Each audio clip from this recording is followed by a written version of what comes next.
नमस्कार। एक जलजला आया जिसने कई जख्म दे दिए।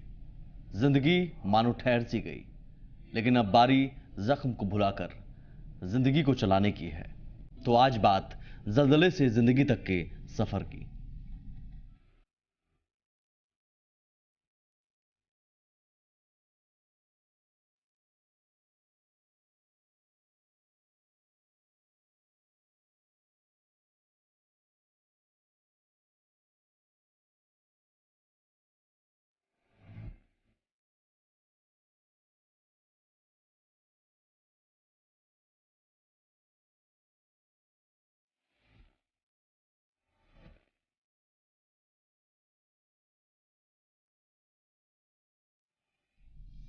नेपाल में आई आपदा के बाद नेपाल की तस्वीर ही बदल गई है।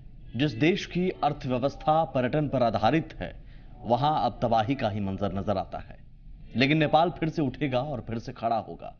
लोगों के हाथ मदद के लिए आगे बढ़ रहे हैं और उम्मीद है कि नेपाल इस जख्म को जल्द ही पीछे छोड़ देगा। दक्षिण एशिया का एक ऐसा देश जो कभी गुलाम नहीं हुआ, उस दौर में भी ये ब्रिटिश उपनिवेशवाद से बचा रहा। इस देश में प्रकृति की खूबसूरती बसती थी। देश विदेश से लोग यहां घूमने आते थे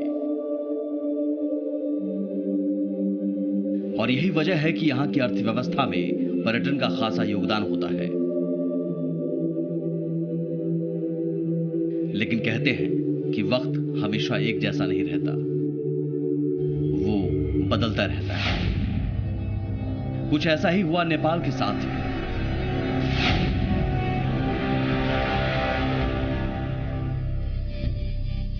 1934 में आए भयानक भूकंप के बाद खड़ा हुआ नेपाल आज फिर कहां आ पहुंचा है। जिस देश की पहचान ही पर्यटन के तौर पर होती थी, आज वही देश उजाड़ हो गया है। ऐतिहासिक और पौराणिक न जाने कितनी ही चीजें मिट्टी में मिल चुकी हैं। हर तरफ बर्बादी का आलम है। लोग अपने घरों में जाने के लिए तैयार नहीं हैं। उन्हें डर है कहीं फिर से वो भूकंप के शिकार न हो जाएं। दूर दूर तक लाशों का अंबार है। लोग डर में हैं, खौफ में हैं, दहशत में हैं कि कहीं फिर से धरती न हिलने लगे, कि कहीं फिर से उनकी दुनिया न उजड़ने लगे, कि कहीं फिर से बर्बादी की मंजर न आ जाए। लेकिन क्या करें, जिस मिट्टी में जन्म लिया है, जिस मिट्टी में पैदा हुए हैं, जहां पले बढ़े हैं, उसे छोड़कर जाएं तो जाएं कहां। सवाल बड़ा है, मार्मिक है, करुण है। लेकिन क्या करें, नेपाल के लोग मजबूर हैं। कर भी क्या सकते हैं। अगर ये किसी इंसान की करतूत होती तो उसे सजा भी दी जाती, उससे झगड़ा भी किया जाता। लेकिन तबाही के इस आलम के पीछे उसी विधाता का हाथ है जिसने सब कुछ रचा था, जिसने सब कुछ बनाया था। अब उसी के हाथों ने तबाह किया है, तो फिर शिकायत किससे करें, फरियाद किससे करें, दुआ किससे करें। अब ऐसे में लाचार ना हो तो और क्या कहें। लेकिन हम इंसान हैं, हमारे अंदर भी दिल है। हम कुदरत की तरह कठोर नहीं हैं। मदद के हाथ बढ़ने लगे, राहत के काम शुरू होने लगे हैं, लोगों तक सहायता पहुंचने लगी, लोग फिर से उठ खड़े होने लगे। नेपाल फिर से जीने लगा, जिंदगी दोबारा पटरी पर आने लगी है। लोग अपनी जिंदगी दोबारा शुरू करने लगे हैं। जीना इसी का नाम है। ब्यूरो रिपोर्ट, जी मीडिया, पटना। भूकंप के एक झटके ने नेपाल में त्राहिमाम मचा दिया।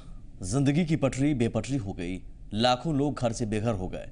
लेकिन जितनी तेजी से नेपाल में तबाही आई, उम्मीद है उससे तेज नेपाल में खुशहाली आएगी।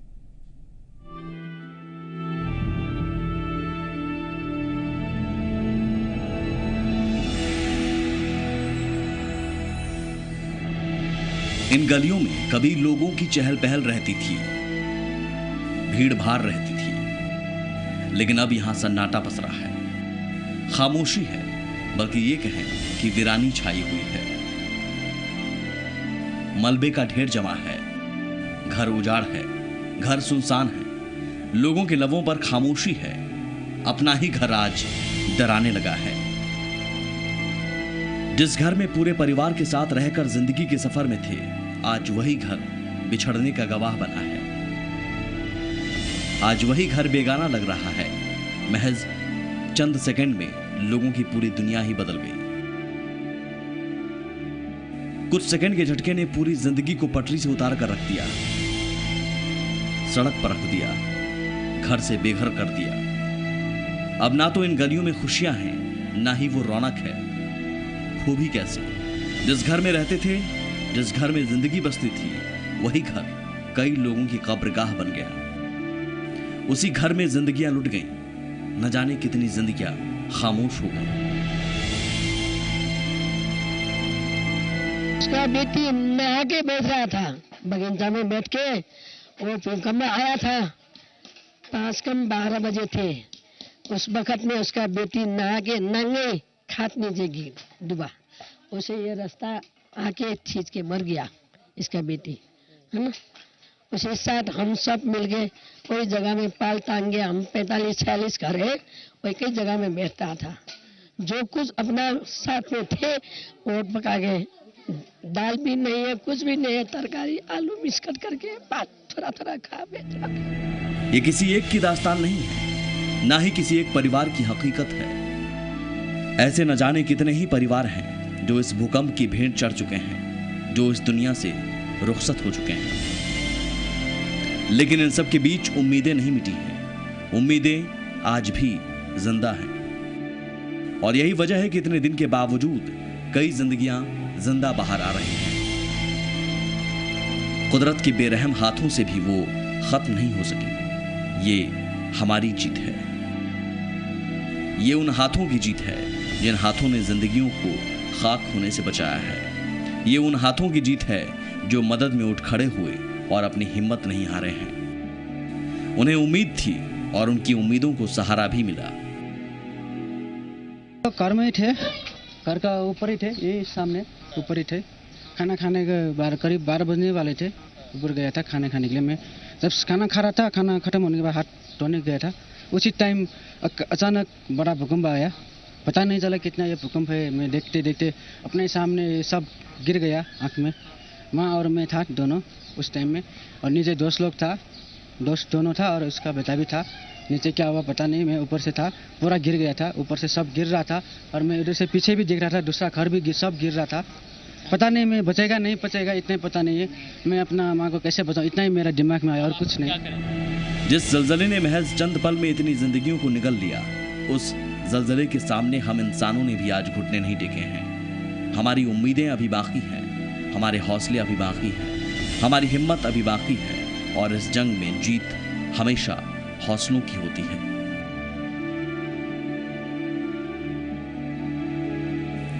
ब्यूरो रिपोर्ट, जी मीडिया, पटना। लेकिन कुदरत का इम्तिहान अभी खत्म नहीं हुआ है। लोगों के सामने मुसीबतों का पहाड़ खड़ा है, लेकिन नेपाल के लोगों की हिमालयी ताकत फिर से काठमांडू की फिजा में खुशहाली लाएगी।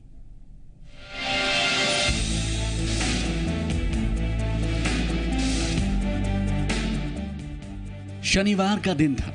आमतौर पर इस दिन नेपाल में छुट्टी होती है। लोग अपने अपने परिवार के साथ अपने घर में थे। तब किसी को भी अंदाजा नहीं था कि उनकी दुनिया बदलने वाली है, उनका परिवार उनसे बिछड़ने वाला है। नेपाल पर कुदरत का कहर टूटना था। हंसती खेलती दुनिया उजड़ने वाली थी। सुबह का वक्त था। अचानक धरती हिलने लगी। लोग घबरा गए। किसी को कुछ समझ में नहीं आया। जिसे जहां जगह मिली निकल भागने लगा। कोई गिर रहा था तो किसी के ऊपर मकान गिर रहे थे। कुछ बचकर बाहर निकलने में सफल रहे तो कुछ बिल्डिंग के ढेर में दब कर रह गए। हर तरफ चीख पुकार मची थी। लोग हाहाकार कर रहे थे। महज कुछ ही पलों में पूरी दुनिया ही बदल गई थी। हर तरफ मलबों और लाशों का ढेर था। लोग दबे पड़े थे। तबाही बड़ी थी। बर्बादी का मंजर विनाशक था। इस आपदा की जानकारी मिलते ही भारत के प्रधानमंत्री नरेंद्र मोदी तुरंत हरकत में आ गए। उन्होंने नेपाल में हुई तबाही का जायजा लिया मदद के लिए आदेश देने में जरा भी देर नहीं लगाई। भारत से राहत कर्मी बचाव के लिए तुरंत निकल गए। कभी पेशेंट्स हैं, कभी केवल लोड है, कभी पेशेंट्स हैं, साथ में लोड भी है। तो मोटा मोटा ये है कि अब जहाँ पे जिस जगह से ऑपरेट कर रहे हैं वहाँ की कंडीशन किस तरह है, तो ऐसा कोई अलग अलग फिगर है, लेकिन लगभग 3.5 से 4 टन जो है वो तकरीबन हर हेलीकॉप्टर की क्षमता है, उतना वो उठा पा रहे हैं। बिरदी जी, एक अंतिम सवाल आपसे कि ये पूरा रेस्क्यू एंड रिलीफ ऑपरेशन कब तक पूरा कर लिया जाएगा? जो आपकी टीम अलग अलग इलाकों में जा रही है, जो सबसे ज़्यादा प्रभावित हुए हैं इलाके, उन इलाकों में जा रही है, वहाँ की रिपोर्ट आप लोगों के पास क्या आ रही है? कितने लोगों को अब तक, जो कोई भी फंसा हो, चाहे इंडियंस हो, चाहे नेपाली हो, किसी भी कंट्री के हों, कितने लोगों को अब तक बचाया जा चुका है और कब तक ये पूरा रेस्क्यू एंड रिलीफ ऑपरेशन खत्म हो जाएगा? देखिए, रेस्क्यू एंड रिलीफ ऑपरेशन कब तक खत्म होगा ये तो कहना थोड़ा मुश्किल है। इस आपदा जितनी बड़ी थी, राहत की मांग भी उतनी ही बड़े पैमाने पर था। हालात काफी खराब थे। इधर भूकंप का सिलसिला थमा नहीं था, झटके लगातार आ रहे थे। लोग दहशत में जीने के लिए मजबूर थे। रात टेंट और तंबू में गुजार रहे थे, लेकिन लोगों की मुसीबतें थमने का नाम नहीं ले रही थी। कुदरत का इम्तिहान अभी खत्म नहीं हुआ था, धरती का कहर जारी था। इसके बाद आसमानी आफत भी शुरू हो गई, बारिश होने लगी, लोगों की मुसीबतें लगातार बढ़ रही थी। उसका बेटी नहा के बैठ रहा था, बगीचा में बैठ के वो भूकंप में आया था। 12 बजे थे। उस वक्त में उसका बेटी नहा के नंगे खाट नीचे गिर डूबा। उसे ये रास्ता आके खींच के मर गया इसका बेटी, है ना। उसके साथ हम सब मिल गए, कोई जगह में पाल टांगे, हम 45-46 घर है, वही कई जगह में बैठता था। जो कुछ अपना साथ में थे वो पका गए। दाल भी नहीं है, कुछ भी नहीं है, तरकारी आलू मिक्स करके बात थोड़ा थोड़ा खा बैठ रहा था। इतना दिन हो गया, 5 दिन हो गया, क्या करूं बोलो आप लोग। हमारा घर जाने में रास्ता भी नहीं है, कहीं लेना नहीं है, क्या करूं। इधर राहत कर्मी हरकत में आ चुके थे। वो नेपाल पहुंच चुके थे। मलबे में दबे लोगों की तलाश जारी हो गई। लोगों को निकाला जाने लगा, उपचार किया जाने लगा। खाने के पैकेट, पीने का पानी, सब कुछ प्रभावितों तक पहुंचाने की कोशिश शुरू हो गई। भारत के अलावा कई और देशों ने भी राहत का सामान भेजना शुरू कर दिया। इतना ही नहीं, कई देशों ने नेपाल में फंसे अपने नागरिकों को निकालने के लिए भारत से गुहार भी लगाई। भारत ने बखूबी से अंजाम भी दिया। प्रभावित इलाकों से लोगों को निकालने का काम जारी था। उम्मीदें जिंदा थी, हौसला बाकी था। ब्यूरो रिपोर्ट, जी मीडिया, पटना। पल पल मौत के पास और फिर पल पल करीब आती जिंदगी। जी हां, नेपाल से सकुशल वापस लौटे लोगों की ट्रेन जैसे जैसे घर के नजदीक आ रही थी, वैसे वैसे अपनों से मिलने की खुशी साफ देखी जा रही थी। खुश होना लाजमी था। मुलाकात अपनों से हो रही थी, मुलाकात जिंदगी से हो रही थी।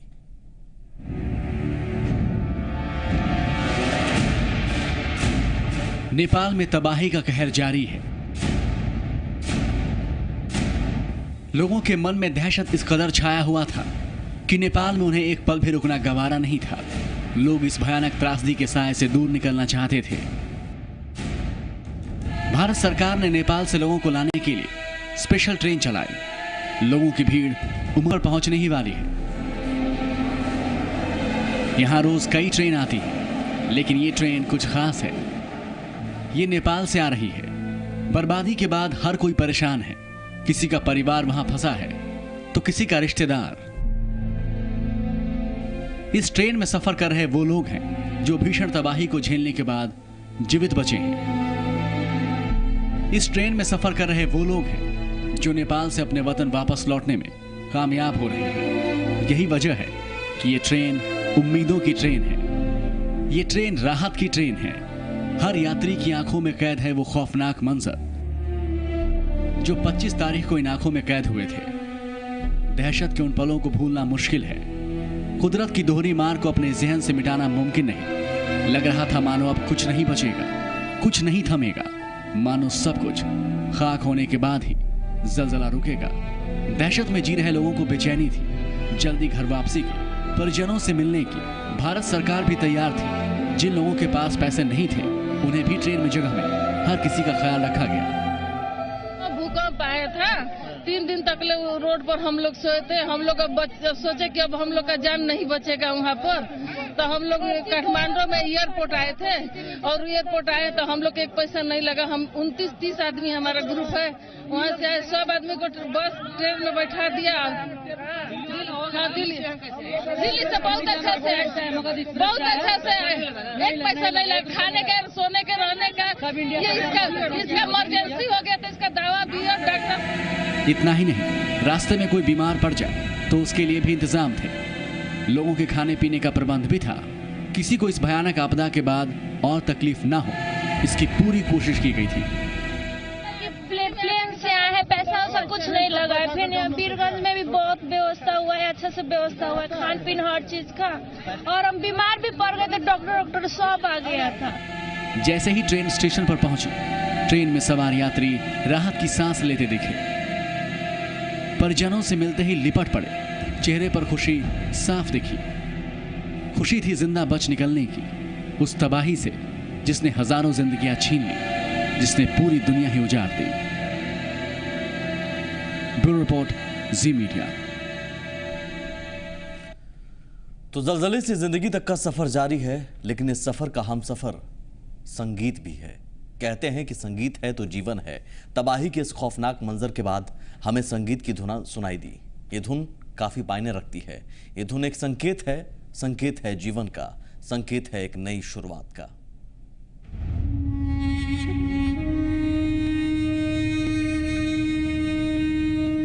तबाही का झोंका गुजर गया, हजारों जिंदगियां भी इसके साथ ही खामोश हो गई। ये जलजला इतना गहरा जख्म दे गया कि अब कुछ बोल भी नहीं पा रहे। वो बस सिसकियां लेते हैं, थरथराते हैं और कातर निगाहों से देखते हैं। जाने क्या गलती की थी इस धरती के लोगों ने, नेपाल के लोगों ने। जाने किस गुनाह की सजा उन्हें मिली, जिनसे उनकी दुनिया ही खत्म हो गई।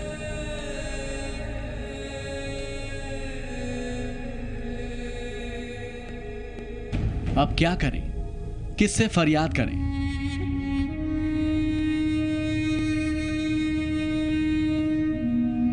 जिस ऊपर वाले के सामने हाथ जोड़ते थे, हाथ फैलाते थे, उसी ने तबाह कर दिया। उसी की बनाई धरती पर खुद के सामने ही सब कुछ तहस नहस हो गया। लेकिन नाउमीदी और निराशा के दौर में भी लोगों को ऊपर वाले पर भरोसा है। यह भरोसा है कि टूटता नहीं, उम्मीद है कि छूटती नहीं। ऊपर वाले से फरियाद में धुन बज रहे हैं।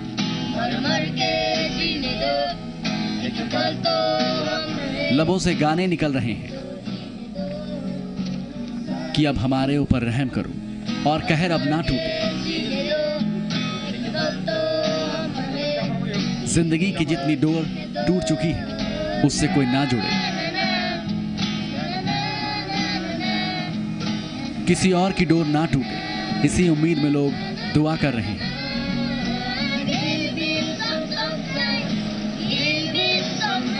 फरियाद कर रहे हैं।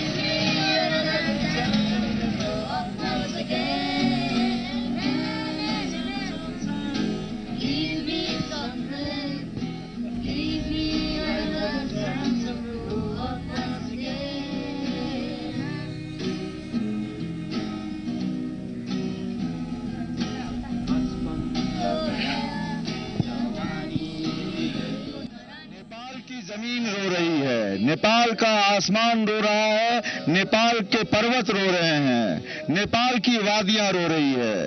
लोग यहाँ पर पूरी तरह से गमजदा है। लोग यहाँ पर काफी आहत और दुख में हैं। लोग अपनी पटरी हुई जिंदगी को फिर से पटरी पर लाना चाह रहे हैं। देखिए किस तरह से यहाँ लोग अपने गम को भुलाने के लिए गीत गा रहे हैं। हम यहाँ जानने की कोशिश करते हैं कि ये जो गीत गा रहे हैं क्या वजह है। आप लोग गीत गा रहे हैं, क्या वजह माने क्या?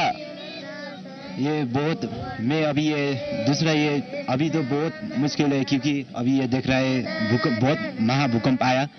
इसीलिए हमारा सारा देश का आदमी जो भी है, किसी का घर घुमाया, किसी ने अपना शरीर घुमाया, किसी ने अपना परिवार घुमाया।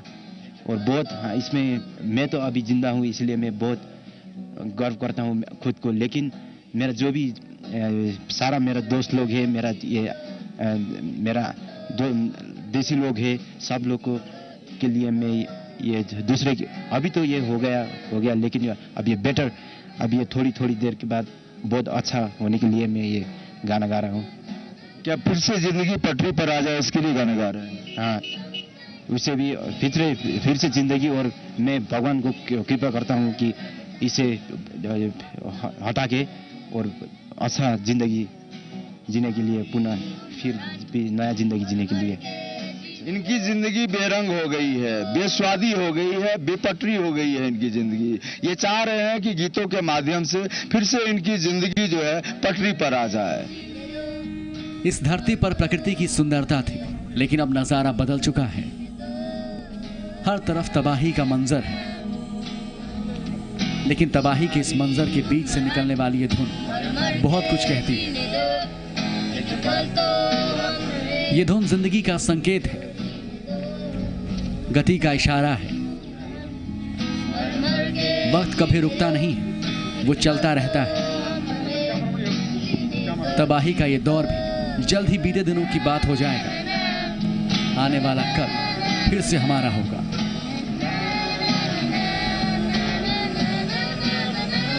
मुकेश कुमार सिंह, जी मीडिया, काठमांडू। तो ज़लज़ले ने कई जख्म दिए, लेकिन जख्म को भुलाने की कोशिश करते हुए जिंदगी चल पड़ी है। नमस्कार।